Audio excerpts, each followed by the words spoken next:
ከርስ ምድር ውስጥ ውሃ አለ። ከርስ ምድር ያለው ቢቆም ከሰማይ ወታች የመጣ ውሃ አለ። ምድር በቃል ተደግፋ ቆማለች። እኛም በቃል ተደግፈን ቆመናል። አሜን በሏ።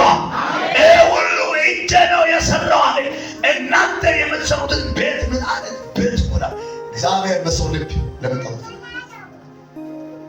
ሰው ስጦታ ልግስና መስጠት ለእግዚአብሔር ይፈልጋል። ያልተቀበለ መስዋዕት አጠቃላይ እግዚአብሔር እንደርኩስ ነው። መስዋዕት የሚያቀርብላችሁን መስዋዕት ወይ በስጦታ ስጦታ በመንቀጥቀጥና በመፍራት የማስጡት ማጉረምረም የተበዛበትን ሁሉ እግዚአብሔር አይቀበልም። ለምን? እግዚአብሔር ድሃ ስለሆነ አይቀበልም። እግዚአብሔር ደግሞ ሀብታም ስለሆነ አንቀበልም አይልም። እግዚአብሔር የሚቀበለውና የማይቀበል መስዋዕት አለ። እዚህ ላይ ተቀምጧል። እግዚአብሔር መጀመሪያ ከመስጠት መሰጠትን መመረጠው። እግዚአብሔር መስጠት ችግር የለውም።